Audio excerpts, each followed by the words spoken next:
Jo? Quina expectació. Bé, bona vesprada. Anem a començar l'acte d'avui.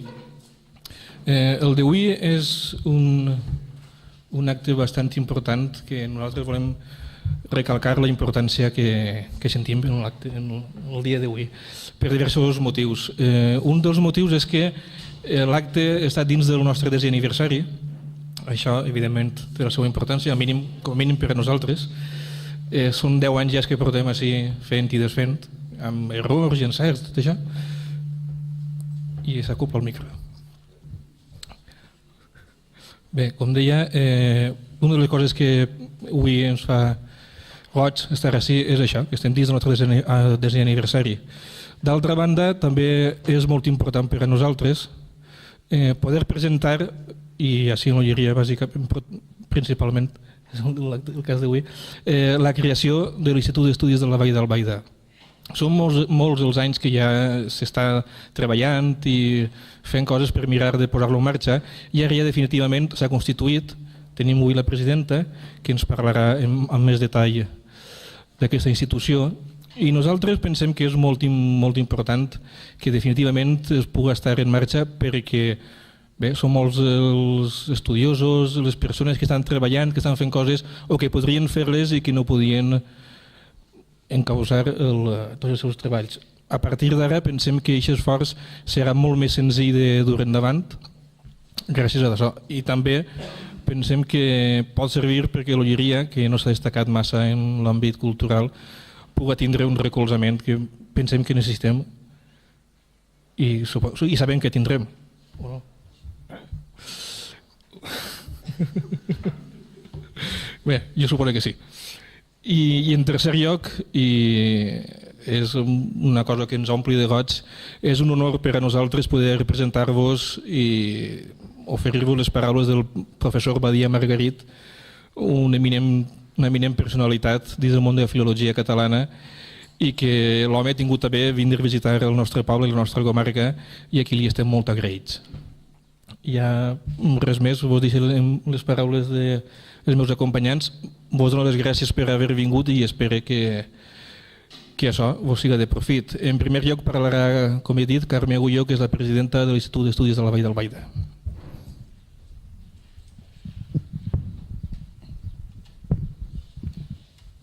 Bona vesprada. En primer lloc, agrair al col·lectiu L'Olla el que ens hagi permès estar avui amb vosaltres. Jo crec que per a l'Institut és també un honor estar en l'Olleria perquè precisament va ser en l'Olleria en l'any 90 quan es va celebrar la primera jornada cultural de la Vall en el convent de Caputxins, que va ser un dels moments en els que es van plantejar la necessitat de crear un institut d'estudis comarcals. Ha plogut molt des de l'any 90, 7 anys, però crec que ha merescut la pena maurar el projecte i avui en dia presentar-vos-lo més que res per a convidar-vos a treballar amb nosaltres. Primer vos preguntareu, qui és o qui sou els membres de l'Institut d'Estudis de la Vall d'Albaida? A hores d'ara som prop d'un centenar de persones i d'entitats perquè en l'Institut igual puguem ser socis les persones individuals que entitats, col·lectius, etc., que representen a la major part de pobles de la Vall i a sectors molt diferents de la població. N'hi ha estudiants, n'hi ha llicenciats, n'hi ha músics, n'hi ha llauraors, n'hi ha professors d'instituts, professors d'universitat, és a dir, som un col·lectiu molt variat i això és, crec que, una de les coses que hauria de caracteritzar-nos, la pluralitat. Què volem? Per a què estem treballant? Nosaltres hem nascut en una projecció comarcal. Volem ser un element de vertebració de la comarca. Volem coordinar esforços. Volem mai suplir ni duplicar esforços. És a dir, nosaltres hem nascut volent coordinar. Algunes vegades algunes persones han dit que ja n'hi ha moltes associacions, n'hi ha molts grups. Efectivament, una de les riqueses de la comarca és la gran varietat d'associacions i de grups que n'hi ha. Nosaltres l'únic que volem és oferir un lloc on trobar-se, un espai on puguen recolzar-se tots aquells col·lectius i totes aquelles persones que vulguin treballar per la comarca. Nosaltres som part de la comarca, és a dir, les persones que estem en l'institut visquem, treballem, estem dins de la comarca, coneguem la comarca. No som un grup de persones que estem en altres puestos i de quan en quan venim per ací. Nosaltres sabem el que és viure en la comarca, sabem les mancances que tenim ací, però tenim també moltes ganes de treballar i de fer comarca.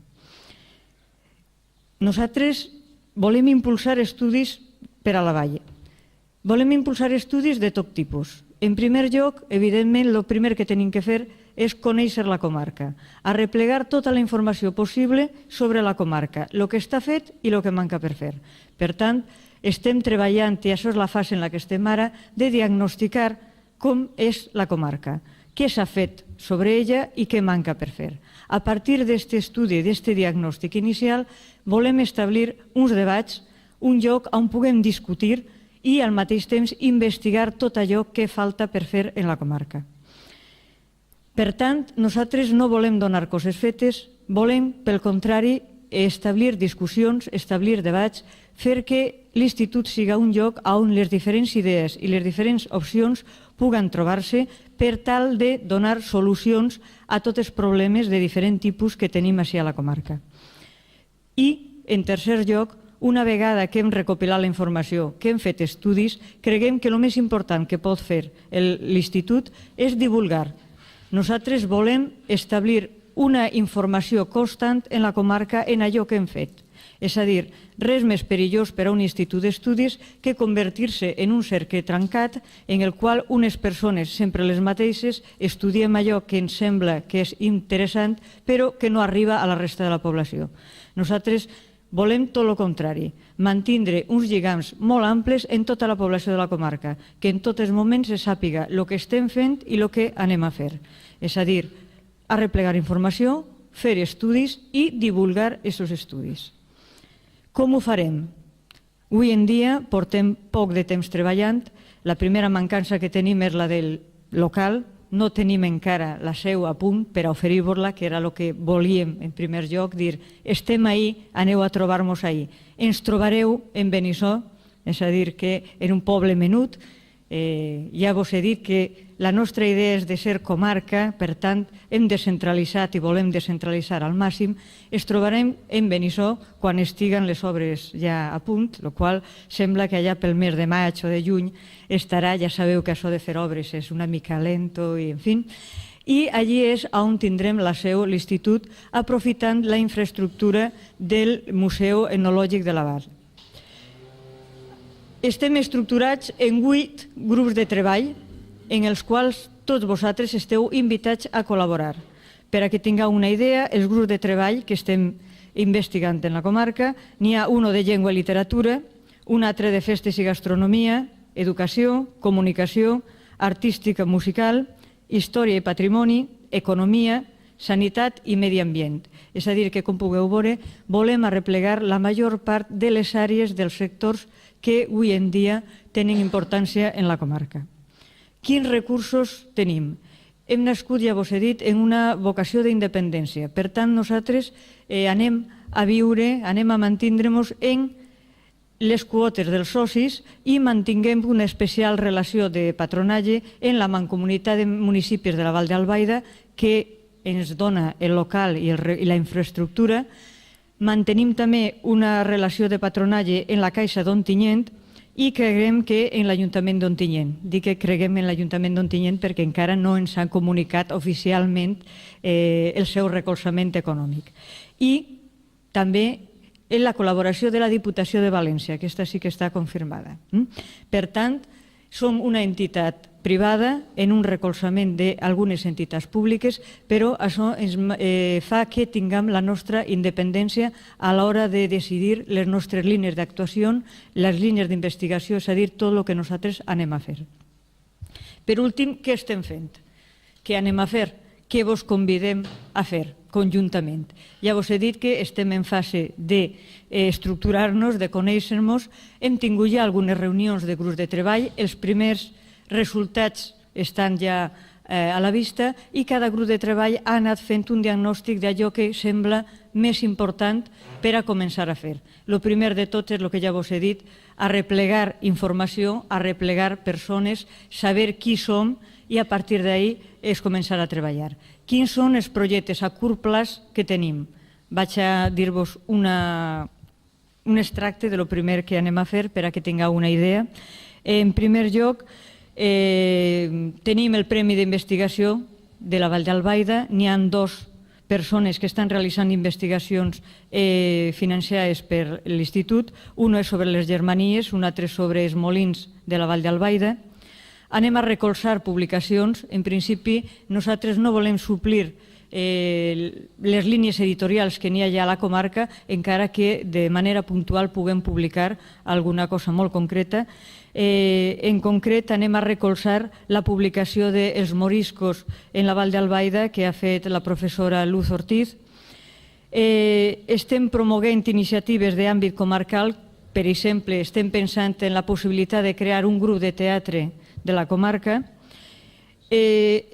Anem a oferir assessorament lingüístic a totes les entitats, ajuntaments, organitzacions que vulguin, un assessorament que nosaltres tindríem en experts lingüístics.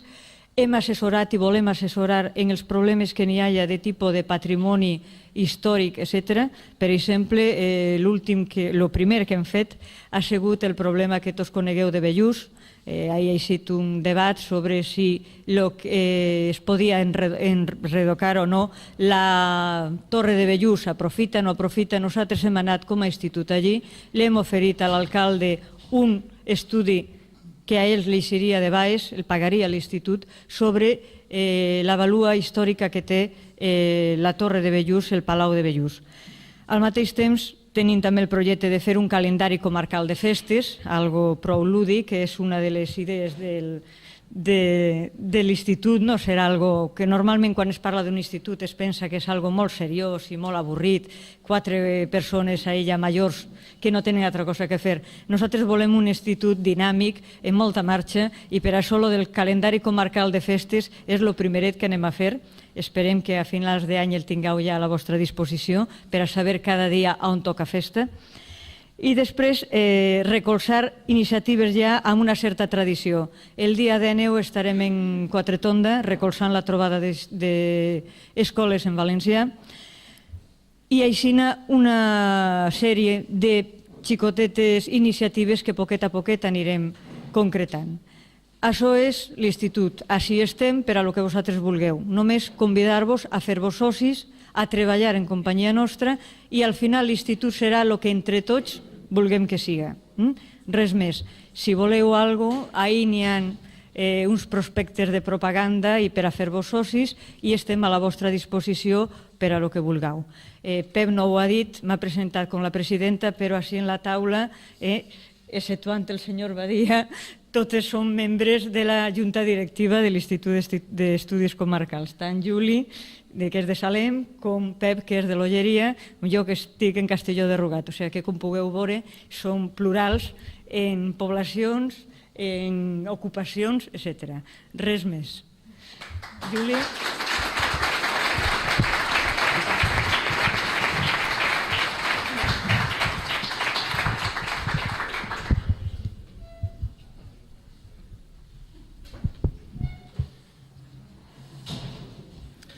Bona vesprada a tots i a totes i benvinguts. És un immens honor el poder tindre avui entre nosaltres una de les personalitats més importants en el camp de la romanística internacional, com és el doctor Antoni Maria Badia i Margarit. Particularment per a mi, una immensa satisfacció que els amics del col·lectiu Loyo m'hagin convidat, un humil professor de valencià, a presentar en aquest acte a qui està considerat la màxima autoritat en l'àrea de la lingüística catalana, d'aquells que solia retratar tan magistralment un altre mestre com Josep Pla. Un home que ha dedicat la seva vida al món acadèmic des de la Universitat de Barcelona, principalment on va ser rector durant els anys difícils de la transició. destacant-se en la seva tasca de democratització i de catalanització de la universitat. Ha estat més de 50 anys en la tasca docent i investigadora. Des que el 1943 feu la primera lliçó, mai més no s'hi ha separat. Primer com a catedràtic de gramàtica històrica de la llengua espanyola i des de 1977 com a catedràtic de gramàtica històrica catalana. Des de la seva càtedra ha dut a terme una intensa activitat docent que ha conduït a la formació d'una escola d'investigadors. Badia ha prosseguit, d'una banda, la seva recerca en el camp de la lingüística històrica, sobretot catalana, dins la gran tradició de Ramon Menéndez Pidal. Ha tractat temes morfològics, sintàctics, fonètics, semàntics o més generals com l'edició i l'estudi de les regles d'esquivar vocables o mots grossers o pagessívols. També estudis sobre la llengua d'Andreu Febrer o de Ramon Llull. Aviat s'inclinà també als estudis de dialectologia, primer de l'aragonès i després del català. S'especialitzà en geografia lingüística i en aquest terreny va desenvolupar una intensa activitat en la confecció de l'Atles lingüístic del domini català. Com ell mateix digué en setembre del 1995, estic convençut que si no hagués existit la gran desfeta del 39, jo no m'hauria desviat de la línia històrica.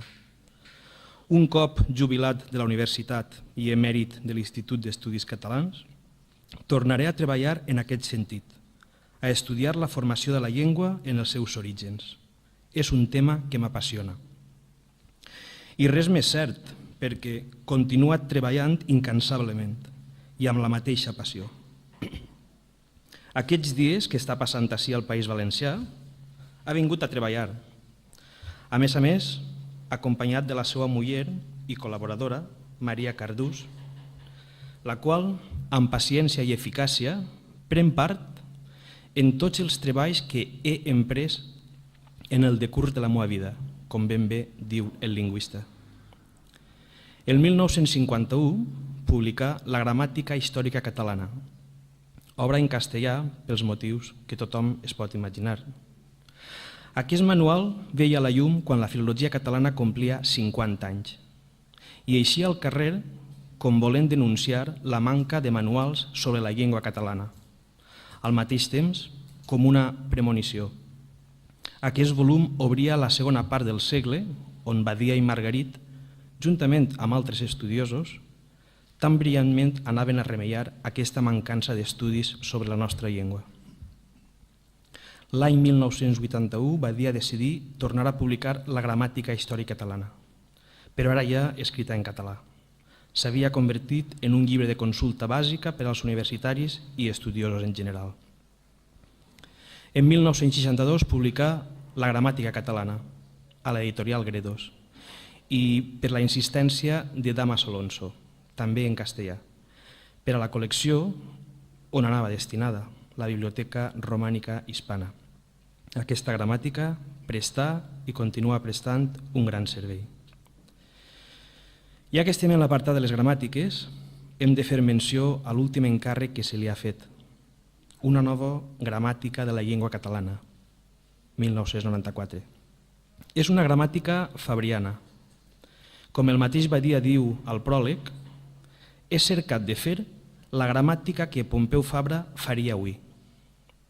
Feia falta una gramàtica catalana posada al dia, que recollira la situació actual de la llengua, en la qual s'han manifestat tendències que s'escapen de la normativa una mica severa. La comparatística, la història de la lingüística, les relacions del català amb les llengües veïnes, la sociologia lingüística han estat objecte del seu estudi en obres tan significatives com Llengua i cultura als països catalans, 1964, La llengua dels barcelonins, 1969, La llengua catalana ahir i avui, 1973, La formació de la llengua catalana, 1981, Llengua i poder, 1986, i la llista es faria interminable. Aquest home il·lusionat per la lingüística, treballador constant, de recerca meticulosa, forjador incansable de la llengua, presidí la secció de Filologia de l'Institut d'Estudis Catalans en l'etapa 1989-1995, etapa en què va veure la llum el Diccionari de la Llengua Catalana, 1995. Feina àrdua i feixuga que li pertoca fer, amb un gran esforç col·lectiu i plural. En el temps rècord de 2 anys. Monumental obra que pretén contribuir, en la tradició més genuïna de l'Institut, a reforçar sense fissures la unitat de la llengua.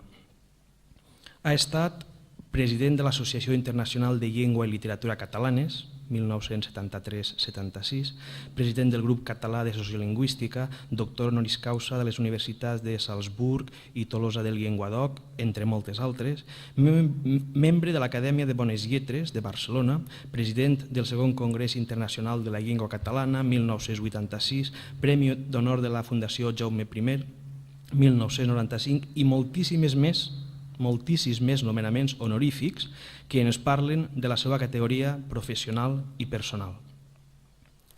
Sabem que el professor Badia i Margarit no és massa amic dels afalacs.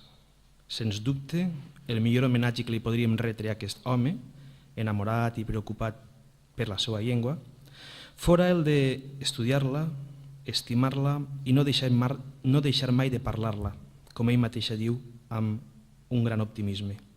Mentre els catalanoparlants siguem fidels a la llengua no es perdrà. Senyor Badia, moltes gràcies per la seva tasca investigadora i la seva preocupació per la nostra llengua i cultura. Persones com vostè són les que han contribuït a que la llengua catalana siga respectada no sols internacionalment, sinó també a l'àmbit estatal, on pareix ser que les coses no han estat sempre ni estan en l'actualitat massa clares, com tampoc ho estan ací al País Valencià. Són molts els factors que intenten desestabilitzar la gran riquesa cultural que compartim catalans, balears i valencians. Voldria acomiadar aquesta respectuosa presentació parafrasejant els seus antics companys del Departament de Filologia Catalana de la Universitat de Barcelona, els quals, en el prefaci d'una nova miscel·lània Estudis de Lingüística i Filologia, amb motiu del seu 75è aniversari, venien a dir: voldríem veure sovint per aquestes terres del sud la seva figura espigada, com escàpula d'un quadre del Greco, i el seu rostre consirós, abstret en vacil·lacions filosòfiques i sociolingüístiques. Voldríem sentir més freqüentment la seva veu amiga velada pels anys de docència i aprendre encara de la seva experiència i la seva saviesa. Senyor Badia i Margarit, que Déu el guarde molts anys i benvingut a la Vall d'Albaida.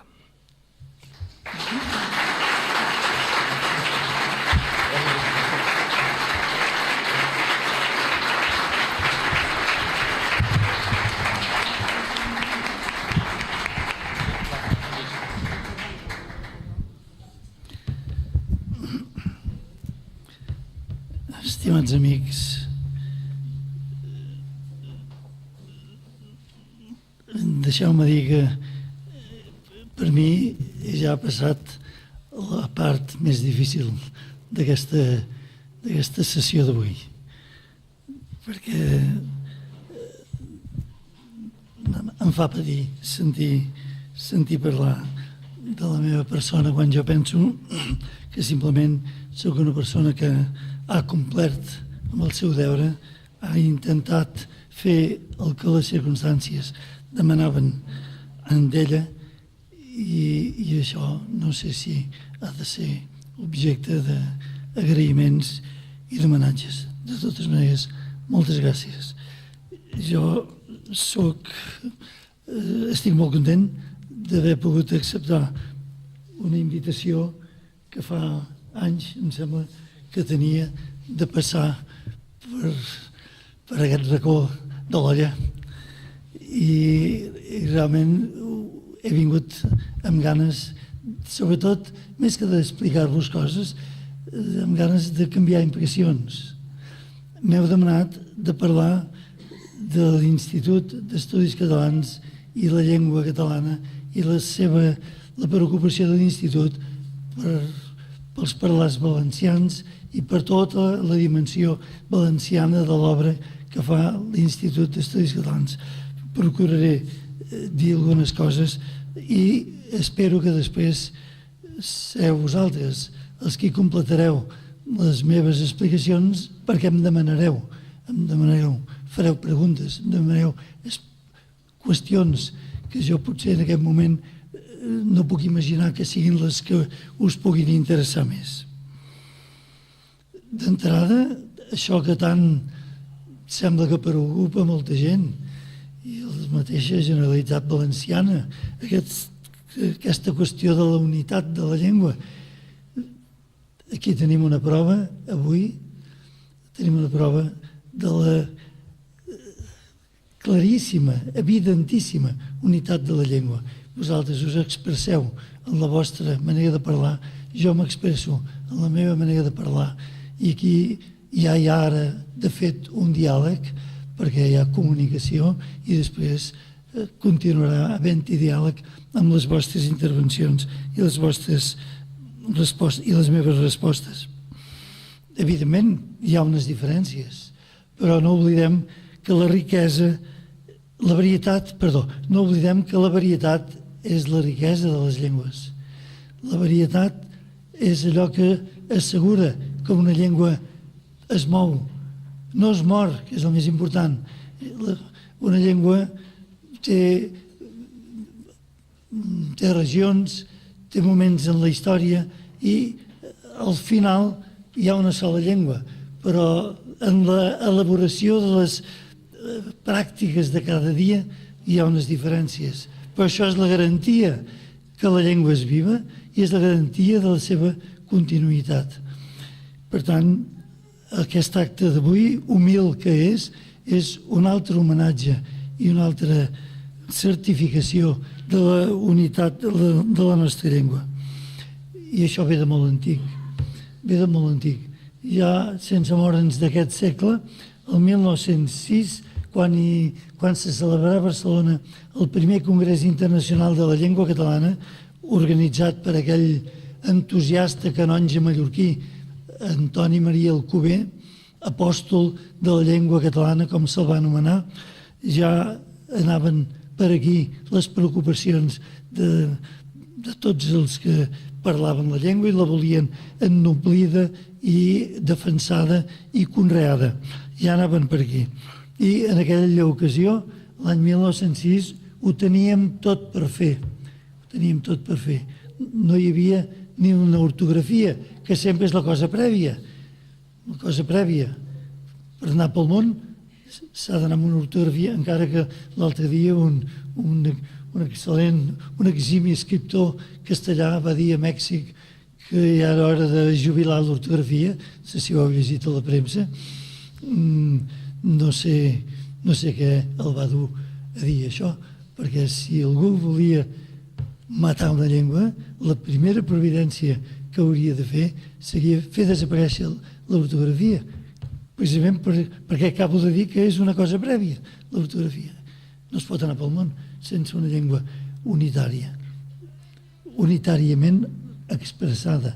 I precisament l'Institut d'Estudis Catalans, fundat el 1907, que, com sabeu, és el que funciona com a acadèmia de la llengua, encara que no es digui acadèmia, és el que té la clau de la normativa de la llengua, doncs l'Institut d'Estudis Catalans es va donar des del primer moment que si les seves publicacions havien de donar la volta al món científic, que és el que va passar amb els seus anuaris in folio, uns llibres de gran format, de seguida van donar la volta al món. Les acadèmies i institucions, el que en francès diuen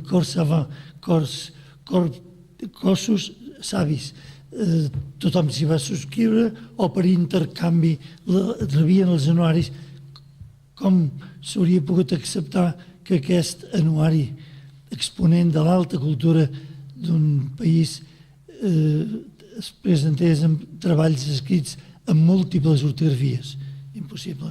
Perquè jo a vegades us planyo una mica, amics valencians, perquè vosaltres teniu a vegades ocasió de veure més d'una ortografia en valencià.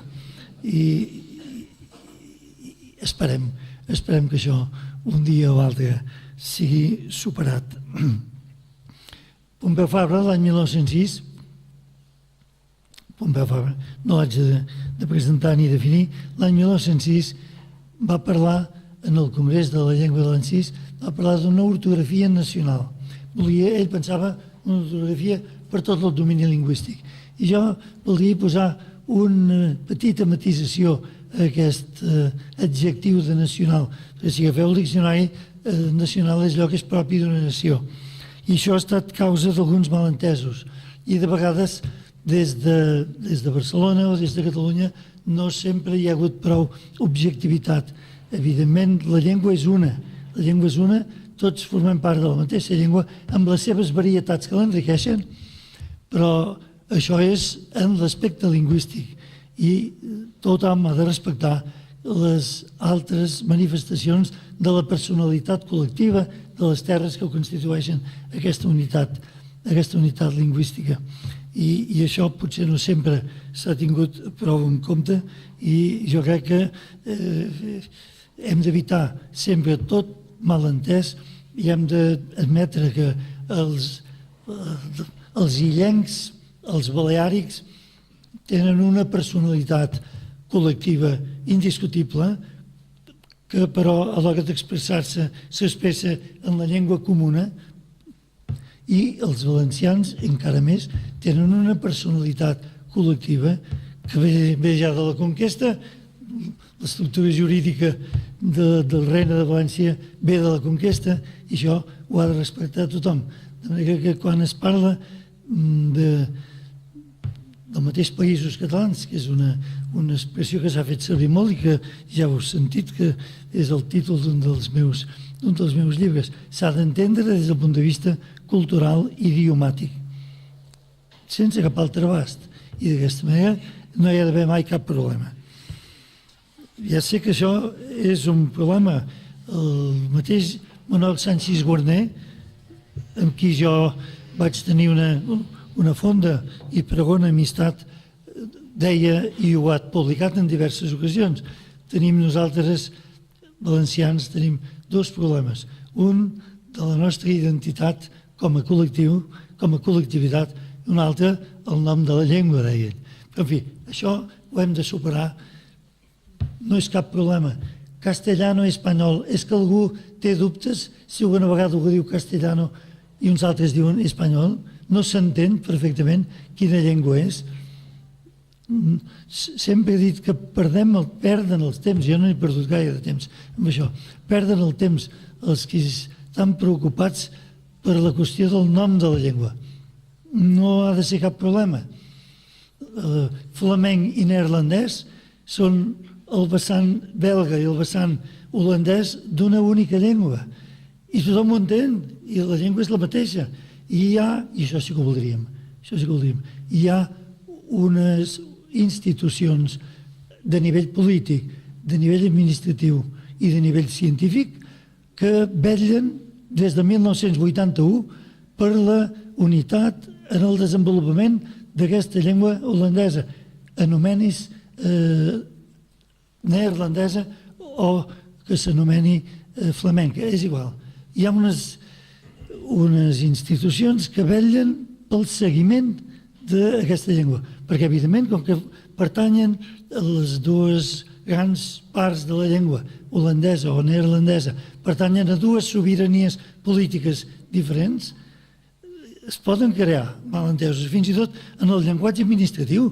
Les lleis, les disposicions administratives no són les mateixes a una banda i a l'altra de la frontera. Per tant, hi ha d'haver una institució,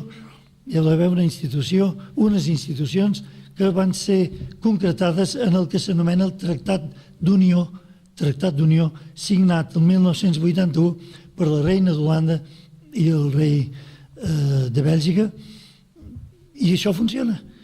I això era la gran conclusió del segon Congrés Internacional de la Llengua Catalana, del qual també heu parlat fa un moment. Aquest congrés, del qual jo em vaig veure president, aquest congrés va tenir seus a València, Mallorca, Reus, Tarragona, Lleida, Perpinyà, Andorra, Palma de Mallorca, Barcelona. I a tot arreu es van fer treballs en dimensions diferents, en àmbits diferents. Però jo crec que sent molt bones totes les conclusions que es van establir d'aquest congrés del 86, la conclusió més important era la que, partint del model del Tractat d'Unió entre Bèlgica i Holanda, pretenia que les tres grans autonomies, o sigui, ho dic per l'ordre habitual, Principat, Comunitat País Valencià i Govern Balear, signessin una convenció. I jo m'hi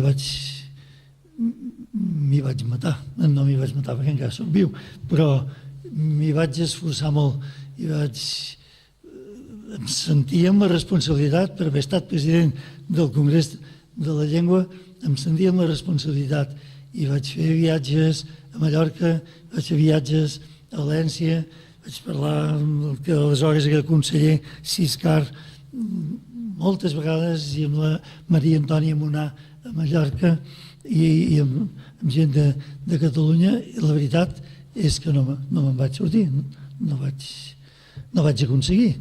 I això no existeix encara. Això no existeix encara. Imagineu-vos el dia que tindrem, jo crec que el tindrem un dia, aquesta convenció la tindrem. Una convenció signada per la Generalitat de Catalunya, Generalitat Valenciana i Govern Balear. Imagineu-vos què representa per l'ensenyament, per tots els desenvolupaments dels productes de la cultura i per els mitjans de comunicació de massa.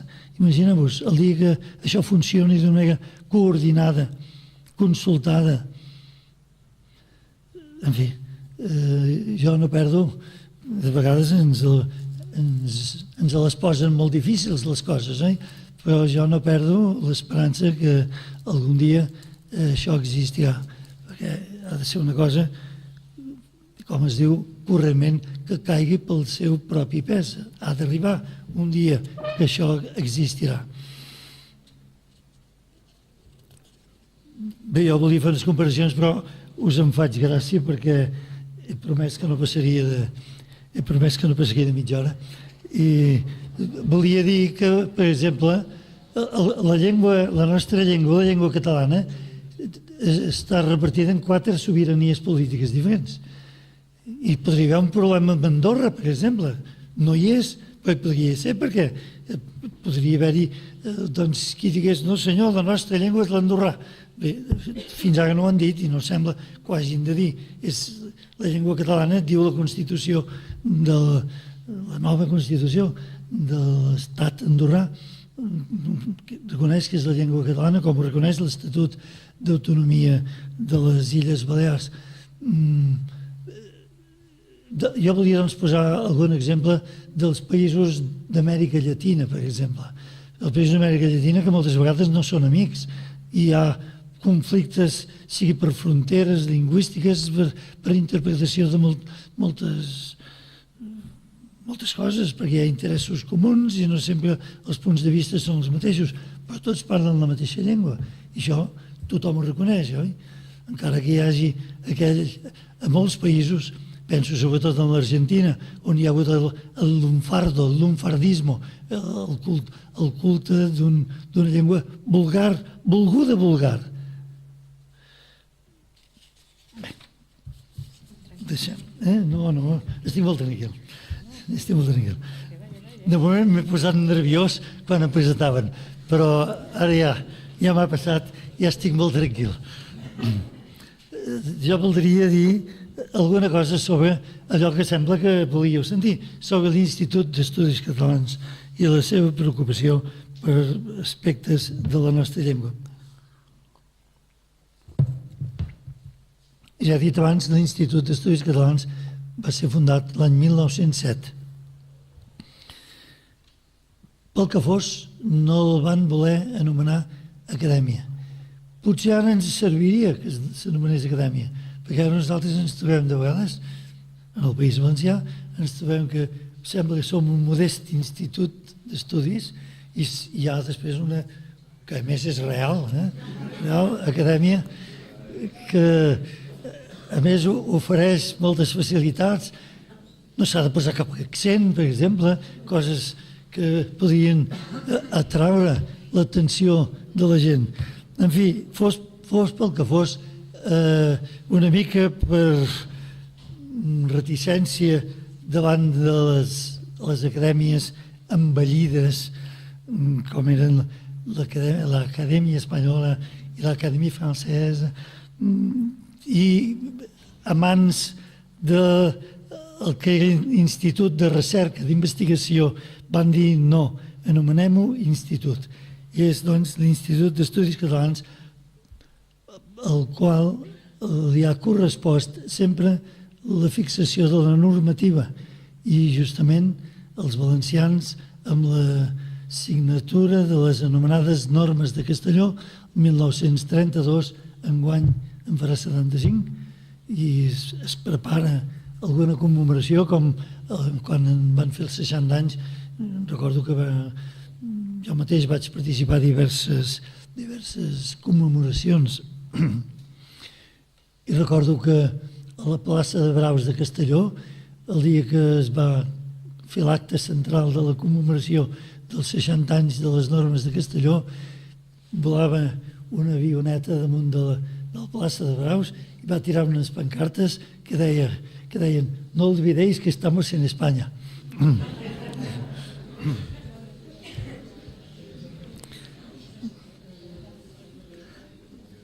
Bé, aleshores, l'Institut va sentir de seguida la seva primera gran responsabilitat, que era la de la llengua. I fundat l'Institut l'any 7, potser no val la pena, però de moment l'Institut es va fundar amb els erudits i investigadors més destacats del moment. I es donava la casualitat, tot té la seva explicació, que tots eren historiadors. I quan de seguida es van adonar els fundadors de l'Institut que s'havien de fer altres coses, la llengua, ciències, filosofia, doncs van dir, creem seccions, allò que en les acadèmies alemanyes en diuen die Klassen. Doncs hi va haver unes seccions, la secció filològica, que va ser fundada l'any 11, la secció històrico-arqueològica, que era la de la Fundació, filosofia, ciències socials, etc. Avui hi ha 5 seccions a l'Institut d'Estudis Catalans. Doncs la secció filològica va ser fundada l'any 11 i es va donar molta pressa a poder publicar aviat, tan aviat com fos possible, l'ortografia, que, com us deia, és la cosa prèvia. I l'any 13 van ser publicades les normes ortogràfiques, que van ser molt discutides, també allà mateix, perquè hi havia elements nous, la i llatina, els plurals anès, que vosaltres enteneu també, les cases, però que en el català oriental, les cases, hi havia una tradició, hi ha molta gent que es diu Torres i s'escriuen va, el cognom de persones es diuen Torres, altres s'escriuen bé, però és aquesta neutralització de diferència entre A i E, àtones del català oriental. Bé, doncs es van donar pressa i van sortir les normes ortogràfiques el 1913. I el mateix 1913, a la secció filològica de l'Institut, va començar a publicar-se el butlletí de dialectologia catalana, que va viure fins a la Guerra Civil. Al començament de la Guerra Civil encara van sortir l'any 37 i l'any 38, a la part, diríem, de la República, van sortir volums, però després, imagineu-vos, desfet l'Institut i a l'estranger molts dels seus membres, bé, no cal repetir coses que tothom sap. En el butlletí de dialectologia catalana hi ha molts treballs sobre parlars valencians. o sobre allò que se'n diuen en les escoles de lingüística alemanya, es diuen la cultura material, Wörterungssachen, paraules i coses. Per exemple, els molins de vent, poso per cas, els molins de vent, tots els objectes, les parts dels molins, tot això té el seu vocabulari i la seva forma. Cada peça té la seva forma i, per tant, Wörterungssachen vol dir paraules i coses, i els treballs que estudien això publiquen tant el vocabulari com les fotografies o els dibuixos de les coses en què es basa el treball. També l'Institut d'Estudis Catalans va publicar l'Atles Lingüístic de Catalunya, volia dir del domini català, una mica per això que us deia que hi ha hagut certs malentesos, de Griera, on hi havia, doncs, també, ja sabeu què és un atles lingüístic, és el resultat de cartografiar les respostes donades per, generalment, pagesos, gent llauradors, gent de cultura rural, segons la metodologia tradicional des de començaments de segle.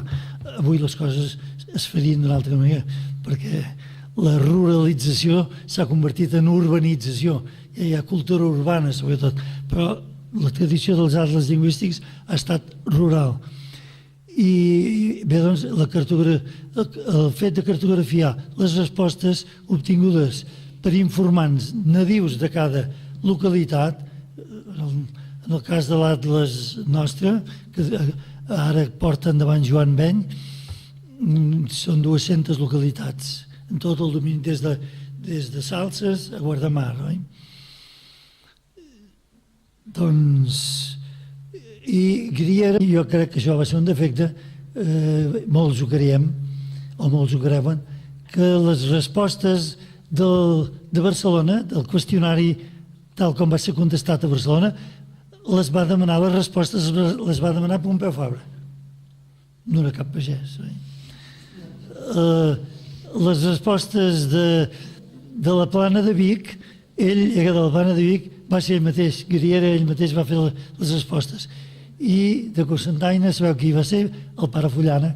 Tots n'heu sentit parlar. El pare Fullana va ser el que va omplir el qüestionari tal com ell, doncs, creia que es deia, i que ell ho deia, evidentment, esclar. El que passa és que, sobretot pel lèxic més rural, les parts de l'arada o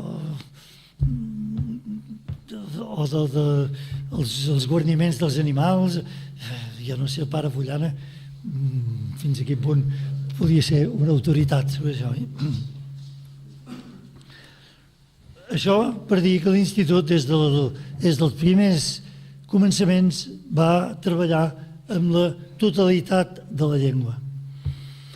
En aquella època les acadèmies es nodrien de membres de la ciutat o dels voltants immediats de la ciutat, i a l'Acadèmia Espanyola només es podia ser acadèmic de la Real Acadèmia de la Llengua si un vivia a Madrid. Si no, havia de ser membres corresponents. Les coses han canviat molt. Avui, per no res, anem d'una part a l'altra del món, i ara hi ha membres de l'Acadèmia Espanyola que viuen en molts llocs. Hi ha 3 barcelonins que són membres de l'Acadèmia Espanyola i van i venen quan convé per assistir a les reunions dels dijous de l'Acadèmia. L'Institut, quan encara no hi havia més que membres residents o corresponents, va fer membres, els primers membres corresponents que va fer per la secció filològica van ser Francesc de Borja Moll, per Palma de Mallorca, i Manuel Sánchez Guarner per València. O sigui que hi havia aquesta preocupació.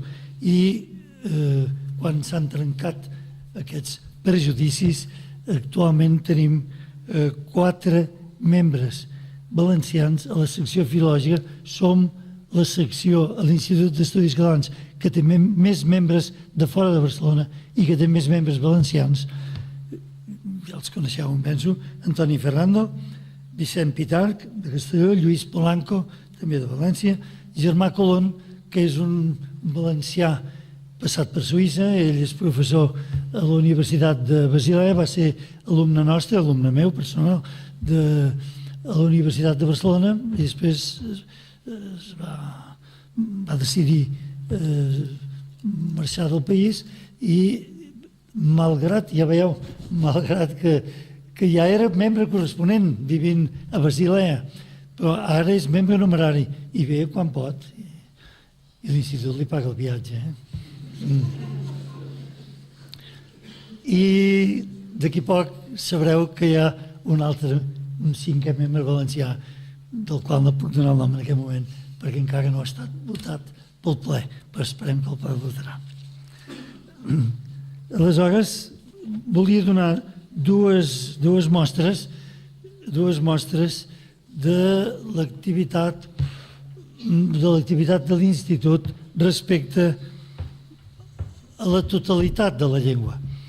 Jo no sé si ho coneixeu, se n'ha fet molta difusió i si acabant aquesta sessió algú em diu que li interessa tenir-ho, només que em doni el nom i l'adreça i ho rebrà de seguida per correu. Hi ha uns fascicles que porten per títol Proposta per un estàndard oral de la llengua catalana. No sé si ho coneixeu. Hi ha fins ara publicat un fascicle de fonètica i un fascicle de morfologia. Proposta per un estàndard oral de la llengua catalana. En aquest moment hi ha dues comissions que estan treballant en els dos últims fascicles. Jo formo part de la comissió de la sintaxi i com a membre valencià tenim Vicent Pitarch i paral·lelament hi ha els que preparen l'altre fascicle que és el vocabulari i en aquesta comissió del català estàndard lexicografia o vocabulari hi ha Antoni Ferrando. O sigui, sempre hi ha, totes les comissions, hi ha sempre algú del País Valencià com de la Catalunya Nord o del català occidental. Hi va haver un precedent, L'Institut es va trobar un dia, als anys 80, molt prop, feia poc de la Generalitat, les primeres eleccions de la Generalitat van ser el 80, Generalitat de Catalunya, van ser l'any 80, això devia ser el 83, 84, pensava que ho sabia de memòria i en aquest moment vacil·lo. L'Institut va rebre un paper molt ben documentat, signat per representants de les universitats d'Alacant, València, Lleida, Palma, Illes Balears i Perpinyà, i Lleida, ja ho he dit, que s'adreçaven al president de la secció filològica de l'Institut demanant que l'Institut fes unes gestions perquè en la televisió catalana no quedessin exclosos altres accents que no fos l'accent del barceloní, que també s'hi sentís parlar lleidatà, parlar valencians, baleàrics, etc. Això, naturalment, va ser molt ben rebut a l'Institut i el dia que l'Institut va examinar aquesta comunicació, aquesta petició, va ser una cosa gairebé espectacular, perquè la secció filològica es reuneix cada mes, llevat del mes d'agost, cada mes un dia sencer, tot un dia. I a més les comissions treballen quan calgui. I quan vam preparar el diccionari, com dèiem, que va ser una feina molt llarga, doncs treballàvem nit i dia, no? Però el dia que a la sessió de l'Institut el secretari va dir s'ha rebut aquesta comunicació de totes aquestes universitats, i en totes menys les de Barcelona. L'Institut s'ho va prendre tan seriosament que això devia ser a les 11, quarts de 12, no sé, del migdia, van dir ens n'anem a la Generalitat. Van telefonar a la Generalitat, al Palau de la Generalitat, penso a la Generalitat de Catalunya, oi? Van dir el president Pujol ens pot rebre. Van esperar uns minuts, van dir sí, devien pensar que passava una cosa molt grossa. I van dir sí, que vinguin. I en corporació, la secció filològica, se'n va anar a la plaça de Sant Jaume a llegir el president de la Generalitat de Catalunya aquesta comunicació. El president de la Generalitat de Catalunya va dir que se n'ocuparia, sé que se'n va ocupar, però hi ha coses que són més poderoses que la Generalitat. El cas de la TV3, això no va arribar a sortir com volíem nosaltres i com volien els nostres companys universitaris. He citat aquest exemple també perquè es vegi aquesta preocupació. Bé, doncs, la proposta per un estàndard oral de la llengua catalana estava feta pensant en els mitjans de comunicació de massa, els mitjans orals, sobretot la ràdio i la televisió. I nosaltres vam procurar que fos tan obert com fos possible. I realment va caure bé en tots els medis, també ací a València. I resulta que tant llengua comuna és el manteniment de les àtones en A i en E com la seva confusió en E. Segons aquests fascicles. I qui diu això? Els altres aspectes, tant de vocalisme com de consonantisme. I en el segon fascicle, morfologia, que és més difícil. La morfologia, vosaltres sabeu, doncs, els subjuntius en I i una sèrie de dificultats. I en el català occidental el subjuntiu és tan variat que és molt difícil.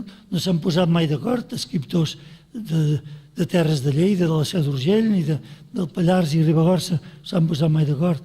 No hi ha una norma que es pugui dir que aquesta és la norma del subjuntiu del català occidental. Bé, doncs, per això deia que el fullet, el fascicle de morfologia contenia més dificultats encara, però així tot s'ha fet un gran esforç per part de l'Institut, ha estat molt ben reconegut i això ens ha encoratjat a tirar endavant amb els fascicles de vocabulari i de sintaxi que us dic que tenim molt endavant. I última mostra que volia presentar, que és la qüestió del diccionari. El Diccionari de la Llengua Catalana, publicat l'any 1995, significativament, ja sabeu quins són els editors. Els editors, l'Institut hauria pogut publicar el diccionari pel seu compte, però això necessitava, l'Institut havia de buscar una mena de gerent, director editorial, que era una cosa que podia ser un fracàs si no ho encertava. Va semblar que era millor obrir un concurs públic, posat els editors en unes condicions, i van guanyar el concurs una coalició d'editors, i són els que figuren com a editors del diccionari, que són, per ordre alfabètic, edicions 3 i 4, edicions 62, editorial Moll, Enciclopèdia Catalana, publicacions de l'Abadia de Montserrat. Que això, i naturalment, aleshores, la ciutat doncs posa València, Barcelona, Palma de Mallorca, és a dir, és una de les satisfaccions que hem tingut de veure que aquest diccionari ha estat patrocinat per empreses editorials de les 3 grans comunitats autònomes, de les 3 grans autonomies, i a més s'hi han fet desaparèixer les marques de Val o Val, Balear o Valencià, han desaparegut. Tant llengua estàndard és xiquet com noi com el lot, segons el diccionari.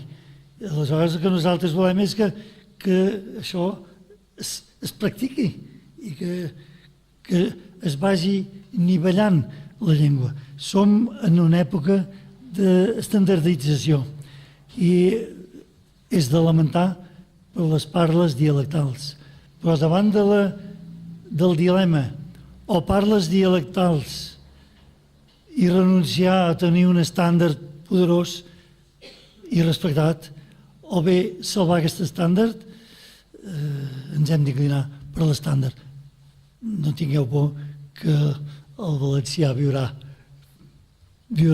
molts anys i tots els parlars viuran molts anys, però sí que la tendència és a una estandardització. Ja sabeu que el mateix Pompeu Fabra havia estat temptat, això no pensava dir-ho, però és un moment només, havia estat temptat de partir per l'ortografia i la morfologia de la primera persona del present d'indicatiu dels verbs.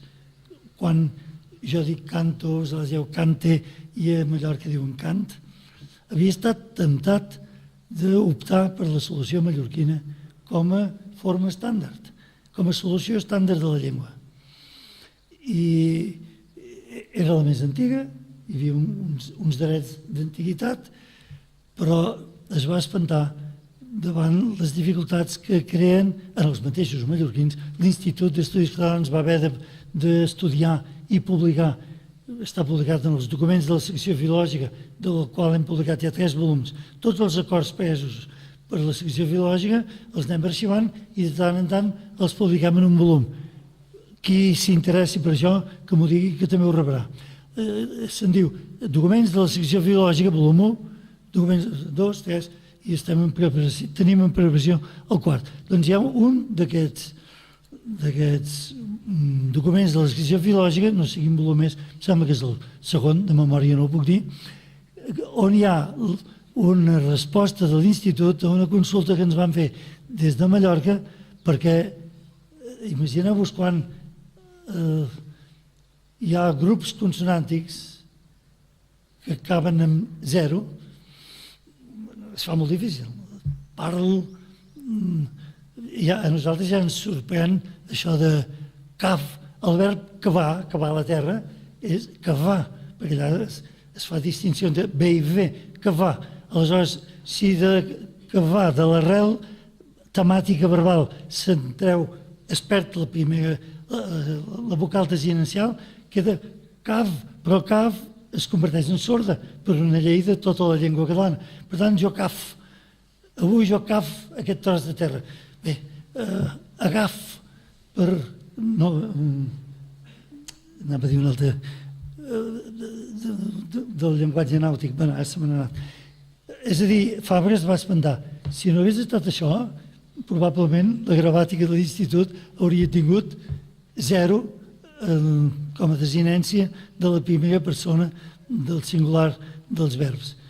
I vosaltres diríeu cant, i jo diria cant, si és que ho havíem obeït, oi?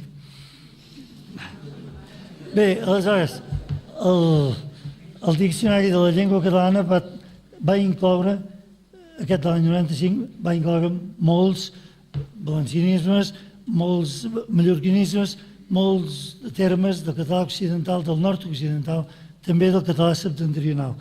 L'única precaució que es va prendre era d'homogeneïtzar, més o menys, no matemàticament, però més o menys, que no hi hagués un excés de predomini de paraules noves admeses d'una part sobre les altres. Homogeneïtzar-ho, i ens regíem per un text, l'original del qual havia estat proposta de Joan Beny, dialectòleg, com sabeu, que va ser adoptat per l'Institut, i aleshores hi havia milers i milers de paraules. I aleshores el vam passar a una sèrie d'experts, entre els quals hi havia Antoni Ferrando, Vila Casanova, Jordi Colomina, d'Alacant, una sèrie de gent de tot el domini lingüístic, i aquests ens van retornar les llistes i posaven un 1, un 2, un 3 o un 4, segons la urgència que ells consideraven que tenia la presència de cada mot en el diccionari. I bé, aleshores van quedar fora molts termes com és natural. Algun dia aniran entrant, tot això naturalment es conserva a l'ordinador i en fitxers. I acabe dient que...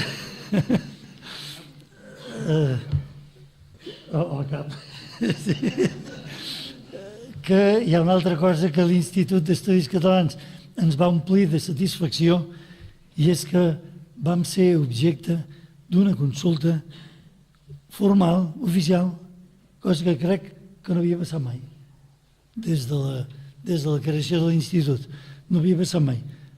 La direcció del Servei d'Assessorament Lingüístic i Traducció de la Generalitat Valenciana, el 2 d'abril de 1993, que ho presidia Josep Lacreu, que després que va ser director general, Josep Lacreu el conec molt i he parlat moltes vegades amb ell, i ha vingut moltes vegades per Barcelona. Doncs signat per Josep Lacreu amb capçalera oficial de la Generalitat, realment ens va fer una consulta a l'Institut d'Estudis Catalans sobre diversos punts de normativa verbal. Sempre la qüestió de la morfologia verbal és complicada en la nostra llengua, i de l'estàndard oral dels demostratius.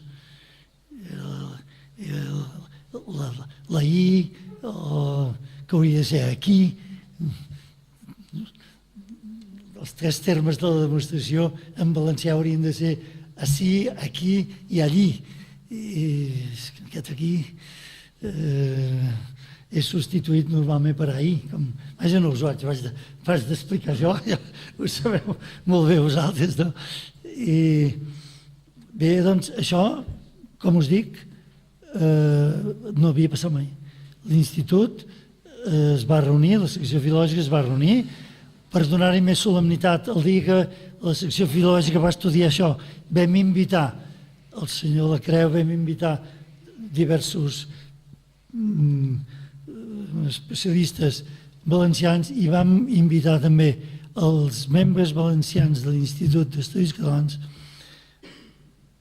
i per fi